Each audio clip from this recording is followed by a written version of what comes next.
ദൈവനാമത്തിന് മഹത്വമുണ്ടാകട്ടെ. ഈ പ്രഭാത ആരാധനയിലേക്ക് എല്ലാവരെയും യേശുക്രിസ്തുവിൻ്റെ നാമത്തിൽ ഞാൻ സ്വാഗതം ചെയ്യുന്നു. പ്രാർത്ഥനയോടെ നമുക്ക് ഈ ആരാധന ആരംഭിക്കാം. നമുക്ക് തലകളെ വണക്കി ദൈവത്തോട് പ്രാർത്ഥിക്കാം. സ്തോത്രം കർത്താവേ, സ്തോത്രം സ്തോത്രം സ്തോത്രം.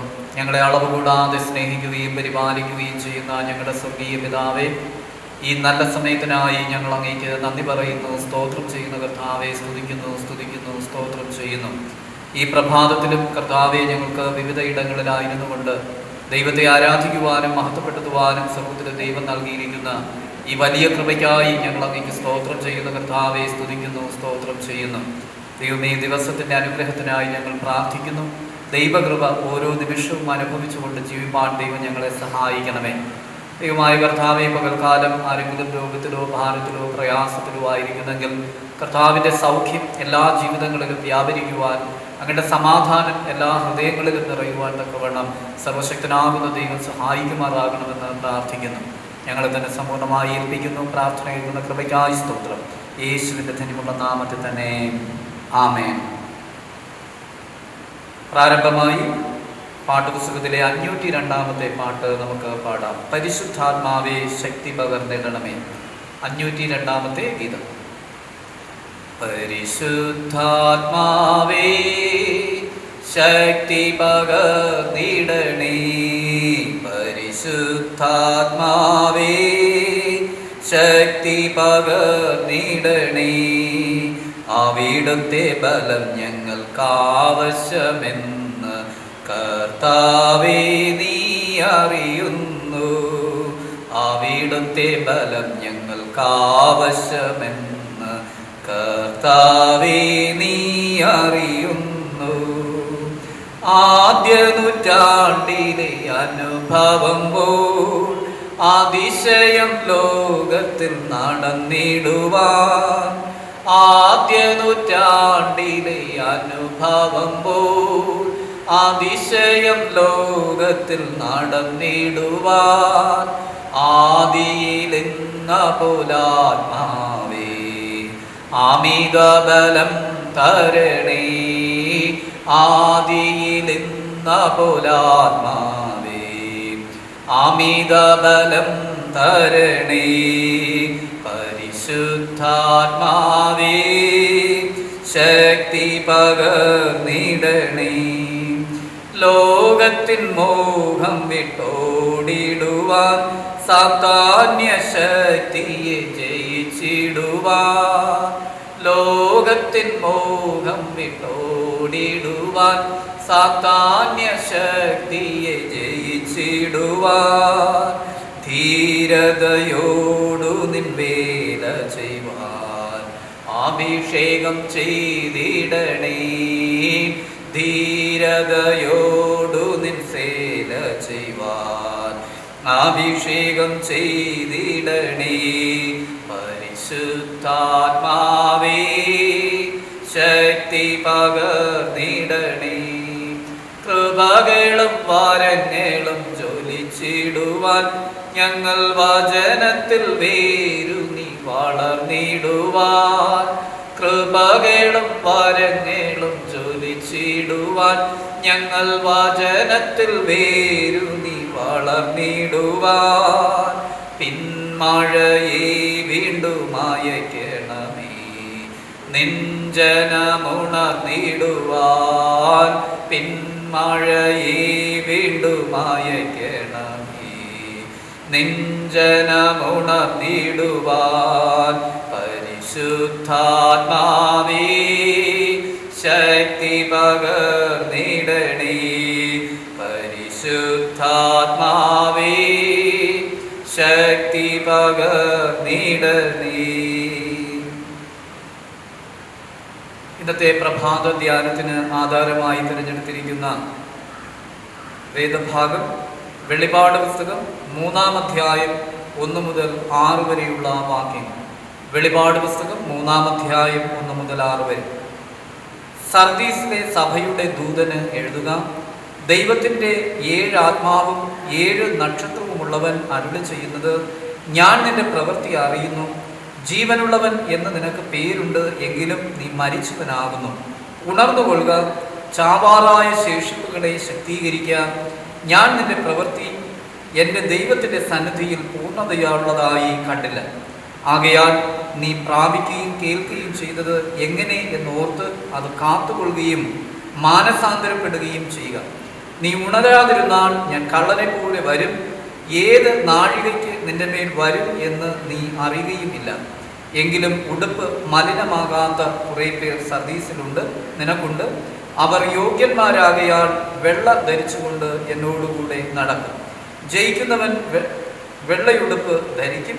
അവൻ്റെ പേർ ഞാൻ ജീവപുസ്തകത്തിൽ നിന്ന് മായ്ച്ചു കളയാതെ എൻ്റെ പിതാവിൻ്റെ സന്നിധിയിലും അവൻ്റെ ദൂതന്മാരുടെ മുൻപിലും അവൻ്റെ പേർ ഏറ്റുപറയും. ആത്മാവ് സഭകളോട് പറയുന്നത് എന്തെന്ന് ചെവിയുള്ളവൻ കേൾക്കട്ടെ. ഈ വായിച്ചു കേട്ട തിരുവചന വേദഭാഗത്താൽ ദൈവം നമ്മെ എല്ലാവരെയും സമൃദ്ധമായി അനുഗ്രഹിക്കുമാറാകട്ടെ. ആമേൻ. വിവിധ ഇടങ്ങളിലായിരുന്നു കൊണ്ട് ഈ ആരാധനയിൽ പങ്കുചേരുന്ന എല്ലാവരെയും ദൈവം സമൃദ്ധമായി അനുഗ്രഹിക്കുമാറാകട്ടെ. ഈ ദിവസം പ്രാർത്ഥനയോടും ആരാധനയോടും കൂടെ നാം ആരംഭിക്കുമ്പോൾ ദൈവത്തിൻ്റെ കൃപ അനുഭവിക്കുവാൻ സർവശക്തനാകുന്ന ദൈവം നമ്മെ എല്ലാവരെയും സഹായിക്കുകയും ഒരുക്കുകയും ചെയ്യട്ടെ എന്ന് ഞാൻ പ്രത്യേകിച്ച് പ്രാർത്ഥിക്കുകയും ചെയ്യുന്നു. വെളിപാട് പുസ്തകത്തിലെ 7 സഭകളെ കുറിച്ച് നമുക്ക് ഏറെ സുപരിചിതമാണ്. അതിൽ 5ാമത്തെ സഭയാണ് സർദീസ്. ഈ സഭയെക്കുറിച്ച് രേഖപ്പെടുത്തിയിരിക്കുന്നത് the church which is spiritually dead, ആത്മീകമായി മരിച്ച ഒരു സഭയായിരുന്നു സർദീസ് എന്നതാണ്. അങ്ങനെയാണ് നമ്മൾ 1-2 വാക്യങ്ങളിൽ ഈ സഭയെക്കുറിച്ച് വായിക്കുന്നത്. ജീവനുള്ളവൻ എന്ന് നിനക്ക് പേരുണ്ട്, എങ്കിലും നീ മരിച്ചവനാകുന്നു എന്ന് രേഖപ്പെടുത്തിയിരിക്കുന്നു. സഭയെക്കുറിച്ചുള്ള 4 പ്രധാനപ്പെട്ട ആരോപണങ്ങളാണ് ഇവിടെ ഉന്നയിക്കുന്നത്. ഒന്ന്, അവർ മരിച്ചവർക്ക് തുല്യമായിരുന്നു. പേര് ജീവനുള്ളവൻ എന്നാണെങ്കിലും സ്ഥിതി മറിച്ചായിരുന്നു എന്ന് വേദപുസ്തകം പറയുന്നു. പലപ്പോഴും അങ്ങനെയാണ്. പലർക്കും ക്രിസ്തീയ പേരുകളോ അല്ലെങ്കിൽ ക്രിസ്തീയ സഭകളുമായുള്ള ബന്ധമോ ഒക്കെ ഉണ്ടെങ്കിലും ആത്മീകമായി ജീവനില്ലാതെ മരിച്ചതായ അനുഭവം നമുക്ക് കാണുവാനായിട്ട് കഴിയും. വേദപുസ്തകത്തിൽ നമ്മൾ അപ്പോസ്തല പ്രവൃത്തികളുടെ പുസ്തകം 13-ാം അധ്യായമൊക്കെ പഠിക്കുമ്പോൾ കുപ്രോസ് ദ്വീപിൽ ബർ യേശു എന്ന പേരുള്ള ഒരു മനുഷ്യനെ കുറിച്ച് നമ്മൾ വായിക്കുന്നുണ്ട്. ബർ യേശു എന്ന പേരിനർത്ഥം യേശുവിൻ്റെ മകൻ എന്നാണ്. എന്നാൽ ഈ ബർ യേശുവിൻ്റെ പ്രവൃത്തികളെ കുറിച്ച് പറയുന്നത് അവൻ പിശാചിൻ്റെ മകൻ എന്നാണ്. 10-ാം വാക്യത്തിൽ അങ്ങനെയാണ് നാം കാണുന്നത്, പിശാചിൻ്റെ മകൻ എന്നാണ്. അപ്പം അതുകൊണ്ട് പുറമേ കാണുന്നതായോ അല്ലെങ്കിൽ പേരുകൾ കൊണ്ടോ ഒന്നും ഒരു വ്യക്തിയുടെയും മാനസാന്തരം ഉണ്ടാകുന്നില്ല, അല്ലെങ്കിൽ അവർ ദൈവമക്കളായി തീരുന്നില്ല എന്നതാണ് നമുക്ക് കാണുവാൻ കഴിയുന്നത്. പുറമേ നോക്കിയാൽ നമ്മളൊക്കെ ക്രിസ്ത്യാനികളാണ്, പള്ളിയിൽ പോകാറുണ്ട്, ആരാധനയ്ക്ക് പങ്കെടുക്കാറുണ്ട്, അല്ലെങ്കിൽ അതുപോലുള്ള ചടങ്ങുകൾ കാര്യങ്ങളെല്ലാം നമ്മൾ ചെയ്യാറുണ്ട്. പക്ഷെ ആത്മീകമായി നമ്മൾ പലപ്പോഴും മരിച്ച അനുഭവത്തിലാണ്. അതുകൊണ്ട് പേരല്ല, അനുഭവമാണ് ഏറ്റവും പ്രധാനപ്പെട്ടത് എന്ന് എപ്പോഴും നാം കരുതിക്കൊള്ളേണ്ടത് ആവശ്യമായ കാര്യമാണ്. പേരുകൊണ്ട് ഒരു മനുഷ്യനും ഒരു വിശ്വാസിയായി തീരുന്നില്ല. അവൻ്റെ അനുഭവങ്ങളാണ് ഒരു മനുഷ്യനെ ക്രിസ്തീയ വിശ്വാസത്തിലേക്ക് നയിക്കുന്നത് എന്ന് നാം ഓർക്കുക. അതുകൊണ്ട് പ്രിയമുള്ളവരെ, നമ്മുടെ ക്രിസ്തീയ ജീവിതത്തിൽ ചത്ത അവസ്ഥയാണോ നാം ആയിരിക്കുന്നത്, അതോ ഇന്നും ജീവനോടുകൂടെ നാം ആയിരിക്കുന്നുവോ എന്ന് നാം നമ്മെ തന്നെ ശോധന ചെയ്യേണ്ടത് ആവശ്യമത്രേ. രണ്ടാമത്തേത് ഉറങ്ങുന്നവർ എന്നാണ് നമുക്ക് കാണുവാനായിട്ട് കഴിയുന്നത്. ഉറങ്ങുന്നവരായിട്ടുള്ള ആളുകളെ കുറിച്ച് നമുക്ക് കാണുവാൻ കഴിയും. അതുകൊണ്ട് അവിടെ പറയുന്നത് ഉണർന്നുകൊള്ളുക എന്നാണ്. ഉറങ്ങുന്നവരോട് ദൈവത്തിൻ്റെ ആലോചന പറയുന്നത് ഉണർന്നുകൊള്ളുക. അതിന് ഇംഗ്ലീഷിൽ എഴുതിയിരിക്കുന്നത് ബി വാച്ച്ഫുൾ എന്നാണ്. വളരെ ജാഗ്രതയോടുകൂടെ ആയിരിക്കുക എന്ന സന്ദേശമാണ് നൽകുന്നത്. നമ്മൾ പലപ്പോഴും ഈ സാധാരണ കാണാറുള്ള ഒരു പ്രവണതയാണ് ആത്മീയതയിൽ ഈ ഉറങ്ങുന്ന ആളുകൾ. ഒരു പള്ളിയിലൊക്കെ വരും, പല കാര്യങ്ങളൊക്കെ ചെയ്യുമെങ്കിലും ആത്മീകമായി ഒരു ഉണർവില്ലാത്തതായ അനുഭവം അല്ലെങ്കിൽ ഉറങ്ങുന്നതായ അനുഭവം. പലരും പാപത്തിൽ മരിച്ചു കിടക്കുന്നവരായിരിക്കുന്നു. അനേകർ ഇത്തരത്തിൽ ആത്മീകമായ ഉറക്കത്തിൽ, മയക്കത്തിൽ ഒക്കെ ആയിരിക്കുന്നു.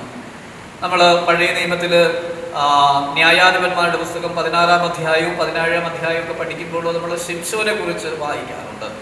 ശിംശോൻ ദൈവത്തിൻ്റെ അഭിഷേകം പ്രാപിച്ചതായ ഒരു മനുഷ്യനാണ്. വലിയ ദൗത്യത്തിന് വേണ്ടി അവൻ വിളിക്കപ്പെട്ടവനാണ്. പക്ഷേ അവൻ പലപ്പോഴും ഉറക്കത്തിലാണ്ടുപോയത് അല്ലെങ്കിൽ പാപത്തിലാണ്ടുപോയതായ അനുഭവത്തെ നമുക്ക് കാണുവാനായിട്ട് കഴിയും. അവൻ പോകാൻ പാടില്ലാത്ത സ്ഥലങ്ങളിലൊക്കെ പോയി, പോകാൻ പാടില്ലാത്ത ആളുകളുടെ അടുക്കൽ അവൻ പോയി. അങ്ങനെ അവൻ ആത്മീകമായ മരണം സംഭവിച്ച് അവൻ്റെ ശക്തിയെല്ലാം ക്ഷയിച്ചു പോയതായി നാം മനസ്സിലാക്കുന്നുണ്ട്. ശിഷ്യന്മാരെ കുറിച്ച് അവർ യേശു കർത്താവ് ക്രൂശിതനാകുവാൻ പടയാളികളാൽ പിടിക്കപ്പെടുന്നതായ രാത്രിയിൽ ഗദശമന തോട്ടത്തിൽ പ്രാർത്ഥിക്കുവാനായിട്ട് കടന്നുപോയി. കർത്താവ് പറഞ്ഞു, എന്നോടൊപ്പം ഉണർന്നിരുന്ന് പ്രാർത്ഥിക്കുവാനായിട്ട്. പക്ഷെ അവർക്ക് ഉണർന്നിരിക്കുവാനായിട്ടുള്ള ഒരാത്മീക ശക്തിയില്ലാതെ അവർ ഉറങ്ങുന്നവരായി തീർന്നു എന്നതും നാം മനസ്സിലാക്കുന്നു. 10 കന്യകമാരുടെ ഉദാഹരണവും നമുക്ക് ഇവിടെ അർത്ഥപൂർണമായി ഉൾക്കൊള്ളുവാനായിട്ട് കഴിയും. 5 പേര് വളരെ ജാഗ്രതയോടുകൂടെ മണവാളന്റെ വരവിന് വേണ്ടി ഉണർവോടെ കാത്തിരുന്നു. എന്നാൽ 5 പേരാകട്ടെ വളരെ ലാഘവത്തോടുകൂടെ, മയക്കത്തോടെ, ഉറക്കത്തോടെ ആയിരുന്നു.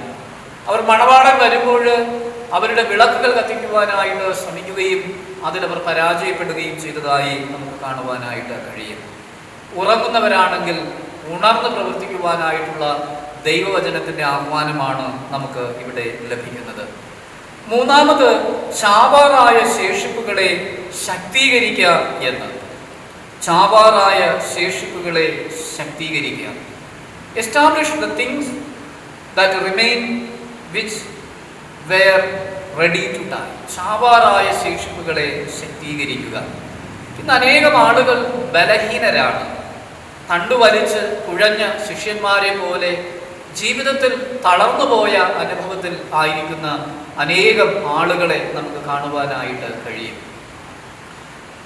അവരുടെ വിശ്വാസത്തെ ധൈര്യത്തോടെ പ്രഖ്യാപിക്കുവാൻ കഴിയാതെ, വിശ്വാസ ജീവിതത്തിൽ ഉണർവോടെ, തീവ്രതയോടെ നിലനിൽക്കുവാൻ കഴിയാതെ ഒരു തരത്തിൽ ചാവാറായ ശേഷിപ്പുകളാണ്. ഒരു കാലഘട്ടത്ത് കർത്താവിന് വേണ്ടി വളരെ ശക്തിയോടുകൂടെ നിന്നിരുന്ന ആളുകൾ, വളരെ ധൈര്യത്തോടുകൂടെ പ്രവർത്തിച്ചിരുന്നവർ, വളരെ തീവ്രമായി പ്രവർത്തിച്ചിരുന്നവർ, അവരൊക്കെ അവരുടെ അവസ്ഥയെക്കുറിച്ച് പറയുന്നത് ചാവാറായ ശേഷിപ്പുകളായിരിക്കുന്നു എന്നതാണ്.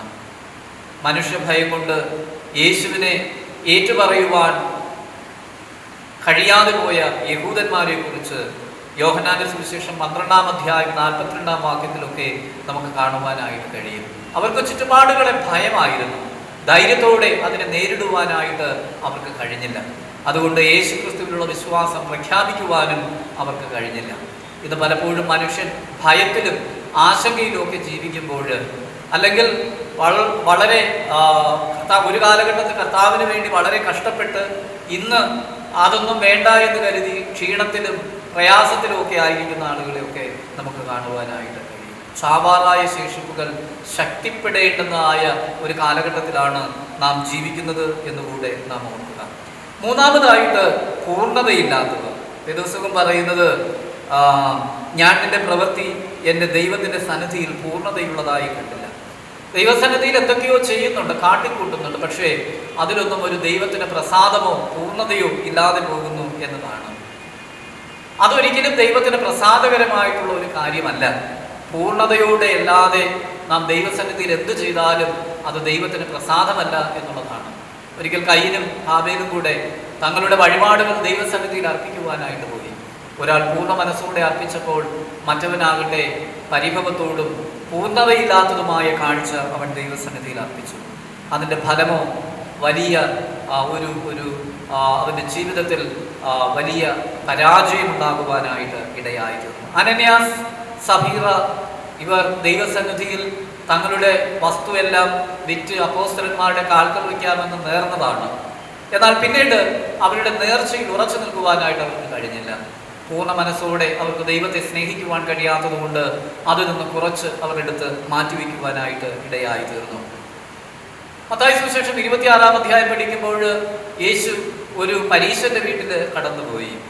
അവിടെ കടന്നു ചെന്നപ്പോൾ പരീശൻ അവന് യേശുവിന് ചുംബനം കൊടുക്കുകയോ അല്ലെങ്കിൽ അവൻ്റെ കാല് കഴുകുകയോ ഒന്നും ചെയ്തില്ല. എന്നാൽ അവിടെ ഉണ്ടായിരുന്നതായ ഒരു സ്ത്രീ ഒരു വെങ്കൽ ഭരണി പരിമള തൈലം കൊണ്ടുവന്ന് യേശുവിൻ്റെ കാൽക്കൽ ഒഴിച്ച് അവൻ്റെ കാലുകളെ തൻ്റെ തലമുടി കൊണ്ട് തുകർത്തുന്നത് നമുക്ക് കാണുവാനായിട്ട് കഴിയും. എവിടെയൊക്കെ ദൈവസന്നിധിയിൽ പൂർണ്ണ ഹൃദയത്തോടെ മനുഷ്യൻ ജീവിച്ചിട്ടുണ്ടോ, പ്രവർത്തിച്ചിട്ടുണ്ടോ, അവിടെയെല്ലാം അവർക്ക് ദൈവസന്നിധിയിലുള്ള വലിയ സ്വീകാര്യതയുണ്ടായിട്ടുണ്ട്. എന്നാൽ എവിടെയൊക്കെ മനുഷ്യൻ തങ്ങളുടെ ജീവിതത്തിൽ ഒരു പൂർണ്ണതയില്ലാതെ ദൈവത്തെ സേവിക്കുവാനായിട്ട് ശ്രമിച്ചിട്ടുണ്ടോ, അവിടെയൊക്കെ അനിവാര്യമായ പരാജയങ്ങളും ഉണ്ടായിട്ടുണ്ട്. അതുകൊണ്ട് പ്രിയമുള്ളവരെ, ഈ സർദീസ് സഭയുടെ ദൂത് ഇന്നിൻ്റെ പശ്ചാത്തലത്തിൽ നമുക്ക് ഏറ്റവും പ്രസക്തമാണ്. ഇന്ന് പലപ്പോഴും മരിച്ചവരെ പോലെ, ഉറങ്ങുന്നവരെ പോലെ, ചാവാറായ ശേഷിപ്പുകളെ പോലെ, ദൈവസന്നിധിയിൽ പൂർണ്ണതയില്ലാത്ത പ്രവർത്തനങ്ങൾ പോലെ ആയി തീർന്നിട്ടുണ്ട്. എന്നാൽ ദൈവവചനം നമ്മെ പഠിപ്പിക്കുന്നത് നാം ജീവനുള്ളവരായിരിക്കുക, ജാഗ്രതയുള്ളവരായിരിക്കുക, ചാവാറായ ശേഷിപ്പുകളെ ശക്തിപ്പെടുത്തിക്കൊണ്ട് നാം മുന്നോട്ട് പോകുക. നിശ്ചയമായിട്ടും ദൈവത്തിൻ്റെ വലിയ അനുഗ്രഹം നമ്മുടെ ജീവിതത്തിലുണ്ടാകും. പൂർണ്ണതയുള്ള ഒരു സമർപ്പണത്തോടു കൂടിയ ക്രിസ്തീയ ജീവിതം നയിക്കുവാൻ സർവശക്തനാകുന്ന ദൈവം നമ്മെല്ലാവരെയും സഹായിക്കുകയും ഒരുക്കുകയും ചെയ്യട്ടെ എന്ന് പ്രാർത്ഥിച്ചുകൊണ്ട് എൻ്റെ വാക്കുകളെ അവസാനിപ്പിക്കുന്നു. ദൈവം നമ്മേവരെയും സമൃദ്ധമായി അനുഗ്രഹിക്കുമാറാകട്ടെ. ആമേൻ. നമ്മുടെ തലകളെ വണക്കി നമുക്ക് ദൈവത്തോട് പ്രാർത്ഥിക്കാം. കേട്ടതായ ദൈവവചനത്തിന് മുന്നിൽ നമുക്ക് നമ്മെ തന്നെ സമർപ്പിക്കാം. സർദീസിലെ സഭയ്ക്ക് നൽകിയിരിക്കുന്ന ദൂത് അത് ഏറ്റവും പ്രസക്തമായിട്ടുള്ള ഒന്നാണ് എന്ന് ദൈവവചനം നമ്മെ പഠിപ്പിക്കുന്നു. പലപ്പോഴും നാം ജീവനുണ്ട് എന്ന് അഭിമാനിക്കുമ്പോഴും ആത്മീകമായി മരിച്ചവരാണ്, ഉറങ്ങുന്ന അനുഭവത്തിലാണ്. എന്നാൽ നാം ഉണരേണ്ടത് ആവശ്യമത്രേ. ചാവാറായ ശേഷിപ്പുകളാണ്, എന്നാൽ നാം ശക്തിപ്പെടേണ്ടത് ആവശ്യമത്രേ. പൂർണ്ണതയില്ലാത്ത ദൈവത്തിൻ്റെ സന്നിധിയിൽ പൂർണ്ണതയില്ലാത്ത പ്രവൃത്തികളാണ്. ദൈവത്തിന് പ്രസാദമുള്ള പ്രവർത്തനങ്ങൾ ചെയ്യുവാനായിട്ട് നമ്മെ തന്നെ ഏൽപ്പിച്ചു കൊടുക്കാം. സമ്പൂർണ്ണമായി ദൈവകരങ്ങളിൽ നമ്മെ തന്നെ സമർപ്പിക്കാം. ഈ ദിവസത്തിൻ്റെ അനുഗ്രഹങ്ങൾക്കായി പ്രാർത്ഥിക്കാം. പലവിധമായ അധ്വാനങ്ങൾക്കും ഉപജീവന മാർഗങ്ങൾക്കും പഠനത്തിനും ഒക്കെ കടന്നു പോകുന്നവർക്കായി പ്രത്യേകിച്ച് നമുക്ക് പ്രാർത്ഥിക്കാം.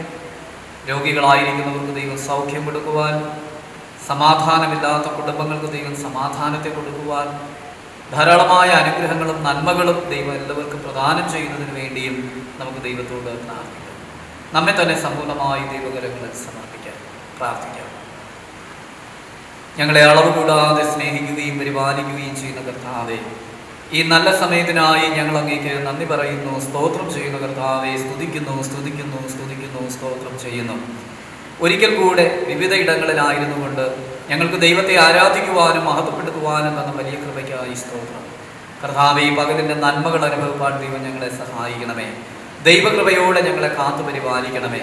ഞങ്ങളുടെ യാത്രകളിലും പ്രവർത്തനങ്ങളിലും ജീവിത കാര്യാദികളിലെല്ലാം ദൈവ സാന്നിധ്യം ഉണ്ടാകണമെന്ന് ഞങ്ങൾ പ്രാർത്ഥിക്കുന്നു. സ്വർഗീയമായ സാന്നിധ്യം കൊണ്ട് ഞങ്ങളെ നിറയ്ക്കണമേ.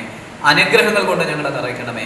ദൈവകൃപ കൊണ്ട് ഞങ്ങളെ നിറയ്ക്കണം എന്ന് ഞങ്ങൾ പ്രാർത്ഥിക്കുന്നു. കർത്താവേ, ദൈവമായ കർത്താവേ, ഞങ്ങൾ ആത്മീകമായി ദൈവമേ കർത്താവെ ഉറങ്ങുന്നവരോ അല്ലെങ്കിൽ ജീവനില്ലാത്തവരോ ആയിരിക്കുന്നെങ്കിൽ ദൈവമേ ശക്തിപ്പെടുവാനും ഉണരുവാനും ജാഗ്രതയോടെ ജീവിപ്പാനും ദൈവം ഞങ്ങളെ സഹായിക്കണമെന്ന് ഞങ്ങൾ പ്രാർത്ഥിക്കുന്നു. കർത്താവേ, ചാവാറായ ശേഷിപ്പുകൾ ശക്തിപ്പെടുത്തുവാൻ ഈ ദിവസങ്ങളിൽ ദൈവം ഞങ്ങളെ സഹായിക്കണമേ.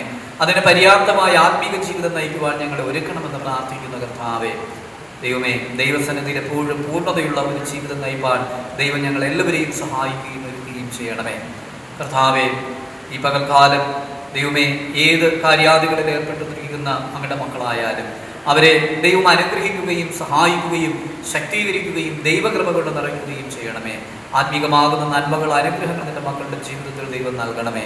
പഠിക്കുന്ന കുഞ്ഞുങ്ങൾക്ക് പഠിക്കുവാൻ ആവശ്യമായ ബുദ്ധിയും ശക്തിയും ആലോചനയും നൽകണമേ. തൊഴിൽ മേഖലകളിലായിരിക്കുന്ന എല്ലാവരെയും ദൈവം സഹായിക്കണം. ഭവനങ്ങളിലായിരിക്കുന്നവരെ ദൈവം ശക്തീകരിക്കണം. ദൈവമേ വിദൂരതകളിൽ വിദേശ രാജ്യങ്ങളിലൊക്കെ ആയിരിക്കുന്ന എല്ലാവരുടെ മേലും ദൈവത്തിൻ്റെ കൃപ വ്യാപരിക്കുവാനായിട്ട് ഇടയാകണമെന്ന് പ്രാർത്ഥിക്കുന്നു. എല്ലാ അനുഗ്രഹങ്ങളും നന്മകളും സ്വർഗത്തിലെ ദൈവം നൽകി ഓരോ ദിവസവും അതിശയകരമായി അത്ഭുതകരമായി വഴി നടത്തുമാറാകണമെന്ന് പ്രാർത്ഥിക്കുന്നു. സമ്പൂർണ്ണമായി ഞങ്ങളെ തന്നെ ഏൽപ്പിക്കുന്ന കർത്താവേ, പ്രാർത്ഥന കേൾക്കുന്ന കൃപയ്ക്കായി സ്തോത്രം. യേശുവിൻ്റെ അധികാരമുള്ള നാമത്തിൽ തന്നെ ആമേൻ. സമാധാനത്തോടെ ആശീർവാദം കൈക്കൊള്ളുവൻ. നമ്മുടെ കർത്താവായ യേശു ക്രിസ്തുവിൻ്റെ കൃപയും പിതാവായ ദൈവത്തിൻ്റെ സ്നേഹവും ആശ്വസിപ്പിക്കുന്ന പരിശുദ്ധാത്മാവിൻ്റെ കൂട്ടമുണ്ടാവുകയും നാം എല്ലാവരോടും നമ്മുടെ എല്ലാ ആവശ്യങ്ങളോടും ഈ ദിവസത്തിൻ്റെ എല്ലാ പ്രവർത്തന കാര്യാദികളോടും ഇന്നും എന്നേക്കും കാലാവസാനം കൂടാതിരിക്കുമാറാകട്ടെ. ആമേൻ.